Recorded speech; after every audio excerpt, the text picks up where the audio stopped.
Termite dedikleri bir hayvan var. Yiyorlar yani, ben anlamadım pek bir şey. Ya comió.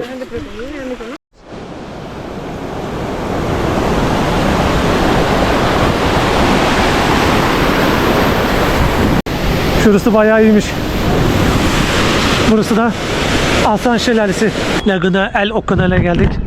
Gerçekten buranın da manzarası oldukça harikamış. Herkese selamlar dostlar. Bugün sizleri Peru'nun kalbindeyim. Çoğu kişinin adını bile duymadığım ama ona göre dünyanın en kaliteli kahvelerini üretildiği Villa Rica'ya götürüyorum. Yemyeşil ormanları, tertemiz havası ve keşfedilmeyi bekleyen doğasıyla burada birçok şey var. Seyahatlerime devam edebilmeme ve sizleri bu harika yerleri tanıtabilmeme yardımcı olmak isterseniz videomu beğenmeyi, kanalıma abone olmayı ve yorum yazmayı unutmayın. Gerçekten sizlerin destekleri benim için çok çok önemli. Şimdiden de her birinize teşekkürler iletiyorum destek için. Eğer hazırsanız Villa Rica macerası başlasın o zaman. Villa Rica'ya ulaşmak için iki farklı seçeneğiniz var. Bunlardan birincisi Lima'dan direkt Villa Rica'ya gitmek. İkincisi ise Lima'dan direkt La Merced'e gelip buradan turlarla devam etmek. Bana göre en iyisi ikinci seçenek. Ben de öyle yaptım zaten. Şimdi bir tur kiraladım ama ondan öncesinde bir kahvaltı yapalım, kendimize gelelim. Daha sonra tura başlarız. Sabah kahvaltı yapmak için restoranta geldim. Kendime şöyle spot bonito söyledim, yani dakika çorbası diye geçiyor. İçinde makarna, kıyma vesaire bulunuyor. Şurada öyle süt hazırlanmış kreması var. Bu çorba da Peru'da bayağı meşhur, yani daha önce hiç denemedim. Uzun süredir denemek istedim. Buraya nasip oldu. Hatta sizlerle de şöyle tadına bakalım. Wow, tadı gerçekten muazzam, yani bu kadar güzel olacağını beklemiyordum. Fiyatı da 17 soles, yani fiyatına göre çok çok iyi. Şimdi çorbamızı bitirelim, sonra tura başlarız. Turumuzda ilk göreceğimiz yere geldik. Kahve yapımının nasıl olduğunu göstereceğim size. Bakın burada da aşama aşama gösteriyorlar.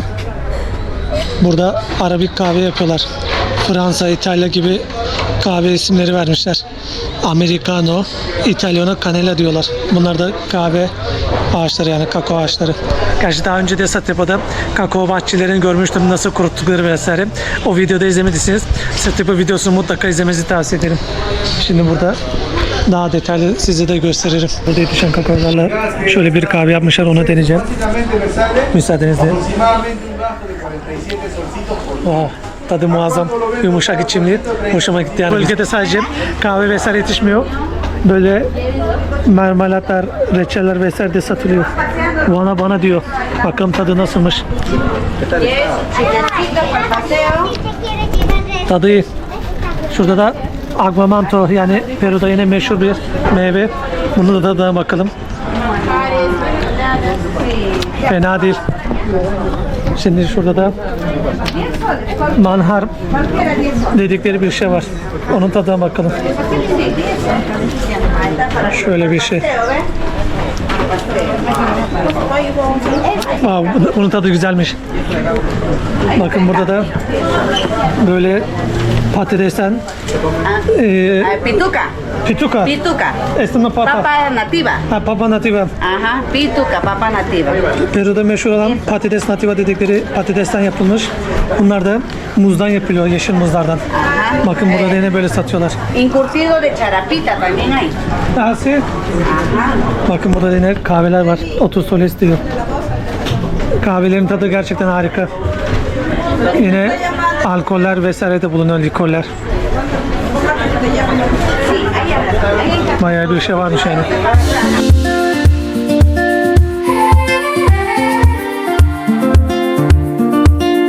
Hardin Botanika isimli bir yere geldik. Botanik bahçe diye geçiyor yani. Fakat size şöyle bir etrafı göstereyim. Şurayı görüyorsunuz. Bayağı muazzam ve yemyeşil. Hoşuma gitti yani burası. Arkaya doğru da gidiyor. Giriş yapacağımız yerde burası. Sanırım burada değişik tropikal bitkileri göreceğiz. Anladığım kadarıyla öyle. Botanik bahçesine girdik. Şöyle giriş etrafını göstereyim size. Giriş ücreti de 10 süresmiş. Yaklaşık sanırım 3-4 dolar gibi bir şey yapıyor. Farklı tropik hayvanlar, bitkiler bulunuyor burada. Bayağı kuş türü var gibi. Bakın şurada da şöyle fotoğraf vesaire çektiğimiz yer var. Burada da karambola ağacı varmış. C vitamini vesaire diyor. Sağlığa iyi geldiği vesaire de söyleniyor. Şu da ağacı. Gerçi bunu Satyapa'da denedim. Çok hoşuma gitmedi, yani limondan da kat kat ekşi. İleride de daha farklı meyve ağaçları var. Bromelia isimli bir ağaç ya da bitki var yani. Sanırım şu karşıdaki. Bayağı da güzel. Bromelia da varmış. Ama çiçekler pek çıkmamış yani, sadece yeşil yaprakları var. Kakao ağacı var bakın burada da. Ha, şurada kakao ağaçlar. Sanırım daha küçük bunlar. Araza isimli bir meyve var. İçi domatese benziyor ama C vitaminli diyor yine. Ne diyor? Kansere iyi geliyor, Alzheimer'e iyi geliyormuş. Natural diyor, vitaminli vesaire diyor. Şöyle bakabilirsiniz. Daha önce hiç denemedim. Ağacı da bu. Bayağı da uzunmuş. Yine burada böyle ufak şelale yapmışlar. Aa, bakın burada balıklar var. Renkli. Tabii kaçtılar. Sagrada Grado dedikleri bir içecek gibi bir şey var. Yani boğaza iyi geldiği söyleniyor. Yani kansere vesaire bayağı güçlü bir ağaç. Şöyle de görüyorsunuz yani, böyle kesip çıkarıyorlar. İlginç.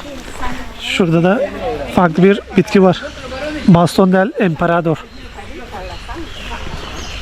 Harika ya. Şurada sanırım arı diyeceğim de değişik bir hayvan var, çözemedim. Para que ustedes conozcan. ¿Eso no comer? Sí, sí, también está Sí, bien. puedes Ahorita, tomar buenas. para gastritis, Puedes úlceras probar internas, también. externas. Prueba. Mándale un poco ahí el.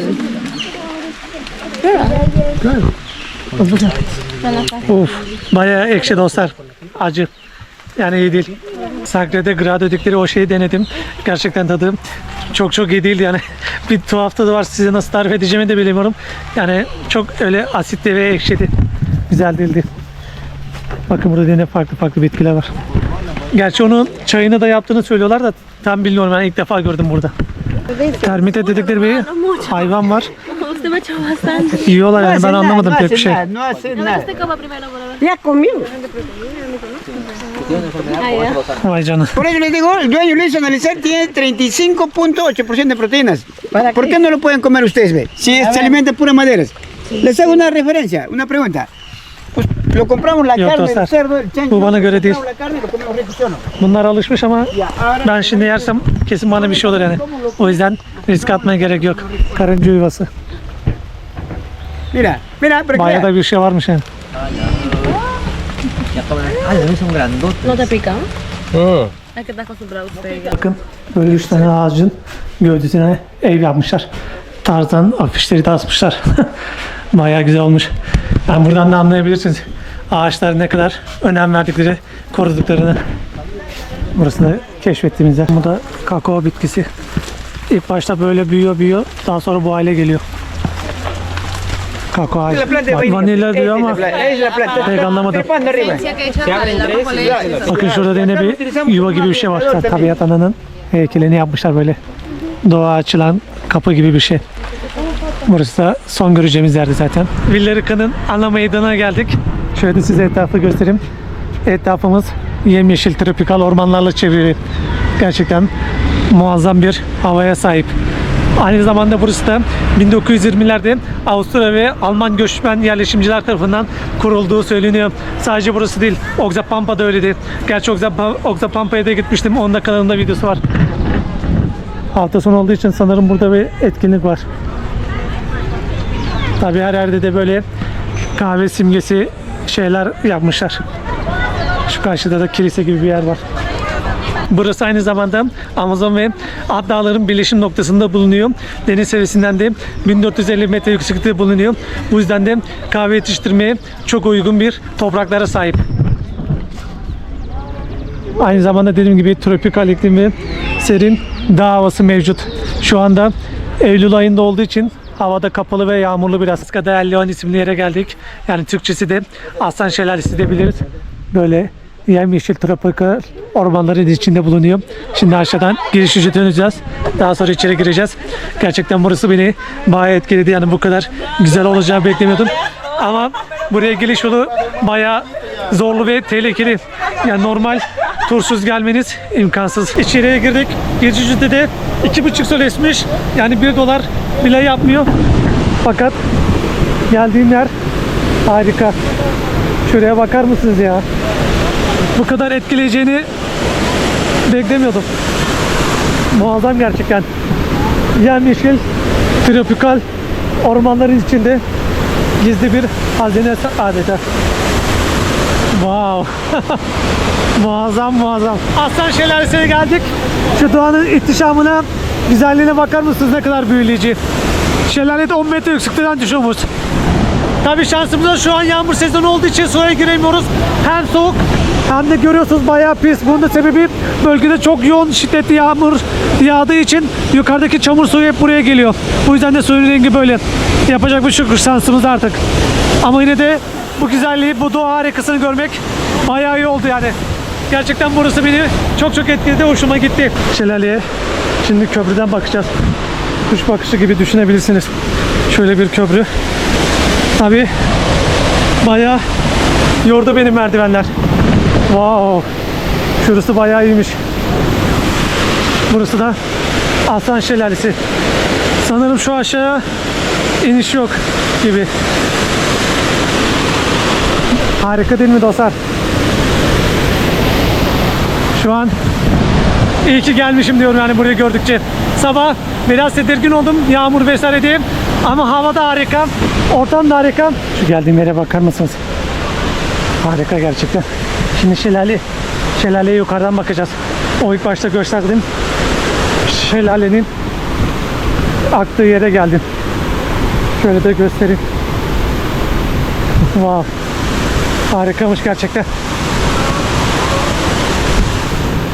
Şu arkada bir temiz su akıyor. Burası da dediğim gibi Aslan Şelalesi, yani Cascada El León. Wow. Gerçekten buradan daha iyiymiş. Şu arkaya doğru da gidiyor tabi. Keşke su temiz ve sıcak olsa da girip yüzmek isterdim. Bakın bu taraftaki su bayağı temiz. Yukarıdan akıyor galiba.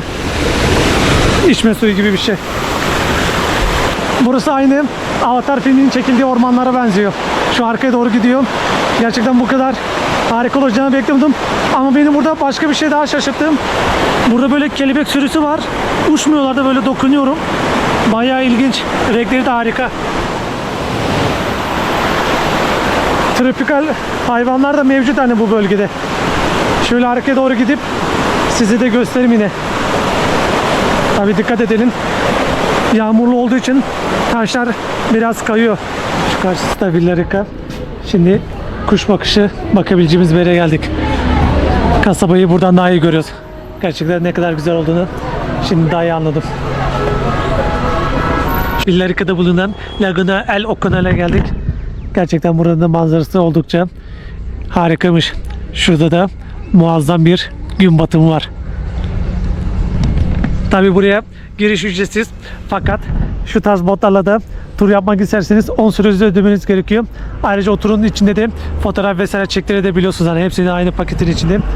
Hem de suyun içinde de sümüklü böcek mi bir şey diyorlardı, tam adı aklıma gelmedi. Yani ayağınıza sokup ayağınızdaki egzama olsun, mantar olsun iyi geldiği söyleniyor. Fakat ben şu anda onu yapamayacağım. Hava bayağı soğuk. Villarrica turumuzun sonuna geldik. En son böyle kahve dükkanında bir mola verdik. Aynı olduğu için pek göstermedim. Yani kahve vesaire tanıtıyorlardı. Burası kahvesiyle değil, aynı zamanda kültürüyle, doğasıyla keşfedilmeyi hak eden bir yer. Eğer sizin de bir gün yolunuz periyodu düşerse gerçekten burayı mutlaka keşfetmenizi öneririm. Öyle çok da pahalı değil, hani 2 gün ayırsanız nereden baksan $100 vesaire tutuyor. Çok çok ucuz. Hem de doğası, şelaleleri, kahvesi, her şey oldukça baya iyi. Umarım bir gün buraları ziyaret edersiniz. Eğer videoda hoşunuza gittiyse, bana bu yolculukta destek olmak isterseniz videomu beğenmeyi, kanalıma abone olmayı ve yorum yazmayı unutmayın. Gerçekten sizin destekleri sayesinde böyle güzel yerleri gezip sizlerle paylaşıyorum. Şimdiden de her birinize teşekkür ederim destekleriniz için. Bir sonraki macera videosunda da görüşmek üzere. Kendinize iyi bakın.